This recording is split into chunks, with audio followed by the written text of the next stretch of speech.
विधायक ने सीसी मार्ग का लोकार्पण किया।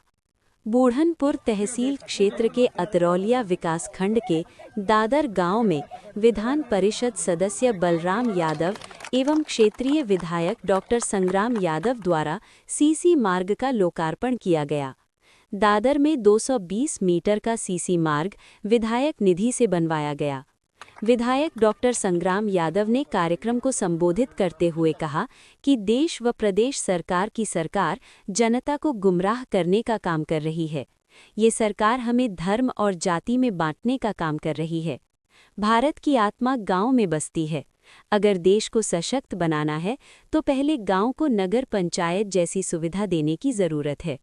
आज ये सरकार गरीब तबके के लोगों को शिक्षा से दूर करना चाहती है। इस दौरान विधायक डॉक्टर संग्राम यादव ने शंकराचार्य स्वामी अभिमुक्तेश्वरानंद का भी मुद्दा उठाया। उन्होंने कहा, हमें इस सरकार को उखाड़ फेंकना है। विशिष्ट अतिथि के रूप में पहुंचे ब्लॉक प्रमुख अतरौलिया चंद्रशेखर यादव ने कार्यक्रम को संबोधित करते हुए कहा कि हमारे विधायक अपने विधानसभा के हर गांव को मुख्य मार्गों से जोड़ने के लिए दृढ़ संकल्पित हैं।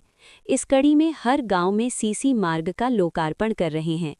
यही नहीं, क्षेत्र के जो भी गरीब परिवार गंभीर बीमारियों से जूझ रहा है, उन्हें अपनी विधायक निधि से आर्थिक सहायता भी प्रदान की जाती है। कार्यक्रम के आयोजक पूर्व जिला पंचायत सदस्य चंद्रजीत यादव ने आए हुए सभी लोगों का आभार व्यक्त किया। कार्यक्रम की अध्यक्षता रामचेत राजभर ने की। उन्होंने कहा कि आगामी विधानसभा चुनाव में जनता भाजपा से सूद समेत हिसाब लेगी। इस दौरान उन्होंने देश व प्रदेश में बढ़ रहे अपराध पर चिंता व्यक्त की। जिला पंचायत सदस्य शीतला प्रसाद निषाद ने कहा कि भाजपा देश को गर्त में ले जा रही है। आने वाले समय में जनता उन्हें जवाब देगी। कार्यक्रम का संचालन जयप्रकाश यादव ने किया। इस मौके पर सपा नेता प्रधान बलराम यादव, बृजराज यादव, परमेंद्र यादव, इरशाद अहमद, चंद्रदेव राजभर, अभिषेक यादव उर्फ लालू, घनानंद गिरी, उमाकांत यादव, राजेश, राजेंद्र यादव सहित तमाम लोग मौजूद रहे। और हर कार्यक्रमों में आप लोग रहते हैं। हफ्ते में मैं 3 दिन तो सीसी रोड का लोकार्पण ही करता हूँ, और पहले मैं नहीं करता था, लेकिन अब मैं इसलिए करता हूँ कि हमारे गांव की बेटियाँ, बहनें, अगर सब लोग एक साथ मिलते हैं। अभी धर्मेंद्र जी प्रधान जी हम लोग कुछ दिन पहले बगल ही थे, तो सब लोग रहते हैं। ये देखिए, लड़ाई बड़ी है, आप भी उसमें शामिल होइए। ये आप भी जो हमारे सामने लगाए हैं, आप लोग भी पीड़ित हैं बीजेपी से। मेन स्ट्रीम मीडिया बीजेपी का दलाल बन के काम कर रही है, सच को नहीं उजागर कर रही है। आज क्यों नहीं ब्रेकिंग न्यूज चलाती कि केजरीवाल बाइज्जत बरी किए गए? क्यों नहीं ब्रेकिंग न्यूज चलाती कि मोहम्मद नईम, जो भदरसा कांड में जिसे बीजेपी ने जेल डाला था, 7 महीने के बाद कोर्ट ने मोहम्मद नईम को बाइज्जत बरी किया? तो हम सरकार क्यों नहीं ब्रेकिंग चलाते कि मोहम्मद नईम के जो घर को तोड़ा गया, जो बुलडोजर चला के ध्वस्त किया गया, उनकी जो सामाजिक प्रतिष्ठा खत्म की गई, आखिर उस सामाजिक प्रतिष्ठा को बनाने के लिए, बढ़ाने के लिए, उनके प्रतिष्ठान को जो ध्वस्त किया गया, उसको बनाने के लिए सरकार क्या कर रही है? आज सवाल बड़ा है आपके सामने। और ये जो आप सब अपने अपने चैनल बनाए हैं, ये बीजेपी के आतंक से कैसे निपटा जाए, हम तो सभी यूट्यूबर भाइयों से अनुरोध करते हैं कि हमारी सरकार आएगी तो हम सब जितने भी बेरोजगार यूट्यूबर हैं, जो गांव-गांव की खबरों को सरकार को आईना दिखाने का काम करते हैं, उनको रजिस्ट्रेशन भी करा करके सरकार से मदद देने की जरूरत पड़ेगी। तो हमारे नेता माननीय अखिलेश यादव जी इस मुखर आवाज को बल देने का काम करेंगे, क्योंकि मेन स्ट्रीम मीडिया अडानी ने खरीद लिया। मेन स्ट्रीम मीडिया कभी बेरोजगारी नहीं दिखाती, मेन स्ट्रीम मीडिया अन्याय नहीं दिखाती। बुलडोजर की कार्रवाई, जिसको सुप्रीम कोर्ट, हाई कोर्ट ने कहा कि उत्तर प्रदेश की पुलिस जुडिशरी का काम नहीं कर सकती, उसको ब्रेकिंग नहीं दिखाई जाता, उसको केवल नफरत पैदा करना हो समाज में, वो दिखा दें। क्यों नहीं प्रेस कॉन्फ्रेंस करके पूछते हैं इनके सहयोगी दल जो बीजेपी के कारण जो आज मंत्री बने हुए हैं, आज वो बीजेपी जिनके कारण जो मंत्री बने 10 साल से, क्यों नहीं अपने 10 साल के लेखा जोखा प्रस्तुत करते कि हम 10 साल में किस राजभर के बेटे को अस्थायी नौकरी के लिए दरवाजा खोले, किस चौहान के बेटे, किस प्रजापति के बेटे को, किस गौड़ के बेटे को, किस शर्मा के बेटे को, और किस पिछड़े जात के हमारे कुर्मी भाई, यादव भाई, जो भी हैं, जितनी समाज में जातियां हैं, क्या उनके अस्थायी नौकरी के दरवाजे क्यों बंद है? क्या उनके मुंह में ताला लगा है? क्या उनकी नज़रों को मोतियाबिंद हो गया कि दिखाई बेरोजगारी नहीं देती? क्या आउटसोर्सिंग ला करके जो इनके हक अधिकार को ख़त्म किया जा रहा, क्यों उस पर जबान नहीं खोलते? कब तक अमुक बात की आलोचना कर करके कब तक अपना अस्तित्व बचाएंगे? अब समाज जाग चुका है, समाज लेखा जोखा लेगा। मैंने उत्तर प्रदेश की विधानसभा के अंदर कहा था कि आप 10 साल की अपनी उपलब्धि बताओ, सपा ने क्या किया, बसपा ने क्या किया, वो हम सुनने नहीं आए।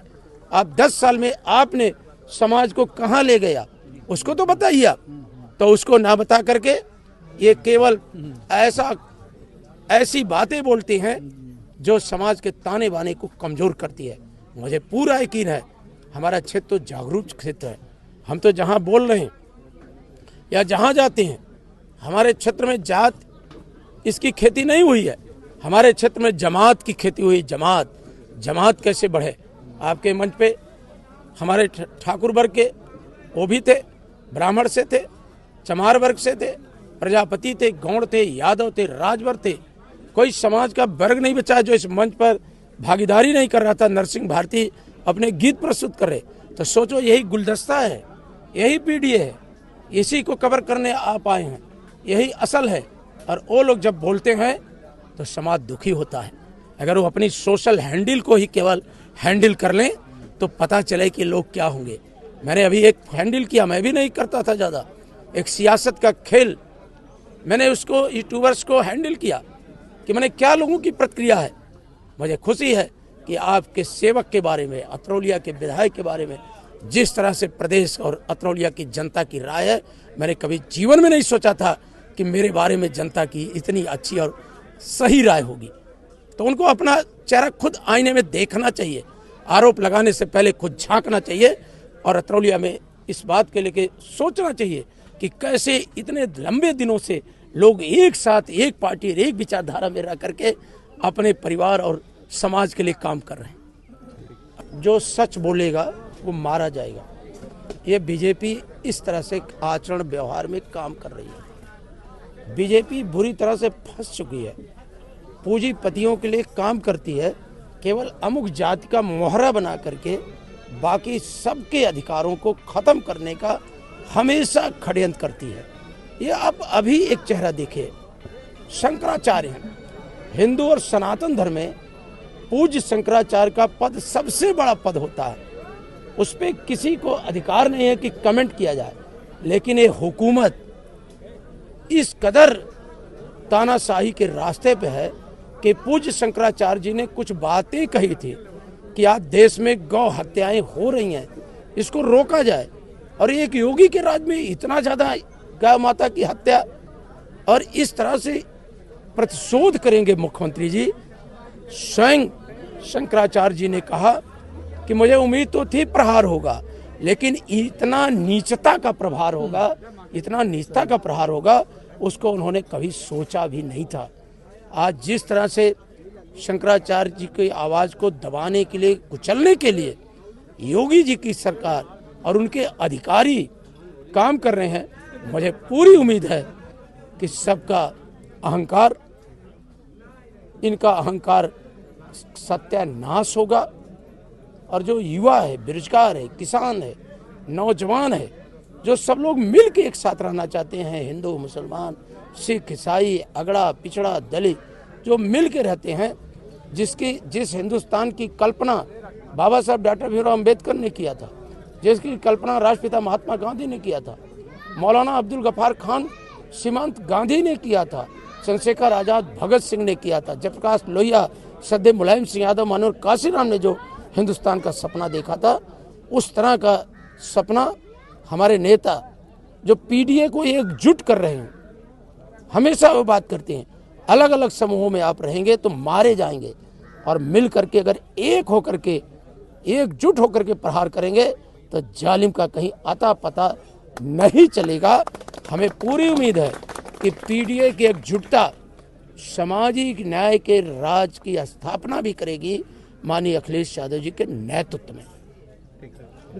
और हर कार्यक्रमों में आप लोग रहते हैं, हफ्ते में मैं 3 दिन तो सीसी रोड का लोकार्पण ही करता हूँ, और पहले मैं नहीं करता था, लेकिन अब मैं इसलिए करता हूँ कि हमारे गांव की बेटियां बहनें अगर सब लोग एक साथ मिलते हैं, अभी धर्मेंद्र जी प्रधान जी हम लोग कुछ दिन पहले बगल ही थे, तो सब लोग रहते हैं।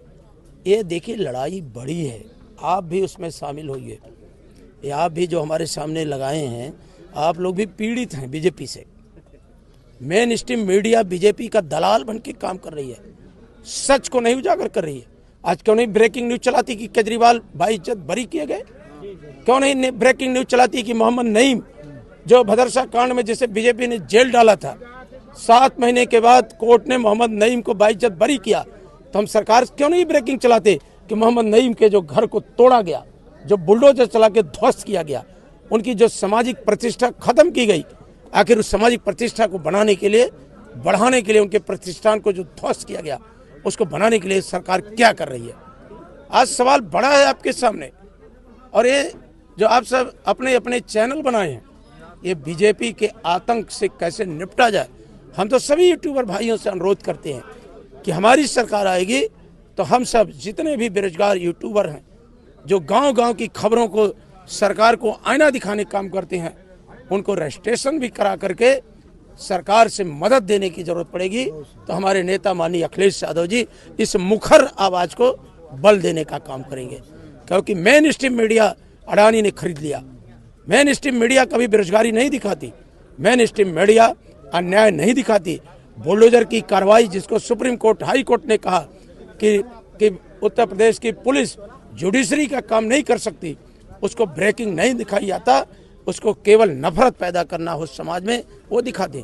क्यों नहीं प्रेस कॉन्फ्रेंस करके पूछते हैं इनके सहयोगी दल जो बीजेपी के कारण जो आज मंत्री बने हुए हैं, आज वो बीजेपी जिनके कारण जो मंत्री बने 10 साल से, क्यों नहीं अपने 10 साल के लेखा जोखा प्रस्तुत करते कि हम 10 साल में किस राजभर के बेटे को अस्थायी नौकरी के लिए दरवाजा खोले, किस चौहान के बेटे, किस प्रजापति के बेटे को, किस गौड़ के बेटे को, किस शर्मा के बेटे को, और किस पिछड़े जात के हमारे कुर्मी भाई, यादव भाई, जो भी हैं, जितनी समाज में जातियां हैं, क्या उनके अस्थायी नौकरी के दरवाजे क्यों बंद है?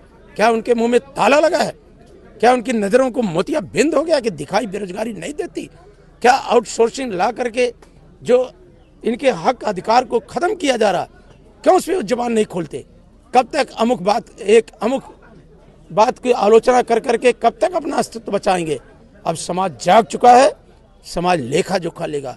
मैंने उत्तर प्रदेश की विधानसभा के अंदर कहा था कि आप 10 साल की अपनी उपलब्धि बताओ, सपा ने क्या किया, बसपा ने क्या किया, वो हम सुनने नहीं आए। आप 10 साल में आपने समाज को कहां ले गया, उसको तो बताइए आप। तो उसको ना बता करके ये केवल ऐसी बातें बोलती हैं जो समाज के ताने बाने को कमजोर करती है। मुझे पूरा यकीन है हमारा क्षेत्र तो जागरूक क्षेत्र है। हम तो जहां बोल रहे हैं या जहां जाते हैं, हमारे क्षेत्र में जात इसकी खेती नहीं हुई है, हमारे क्षेत्र में जमात की खेती हुई। जमात कैसे बढ़े?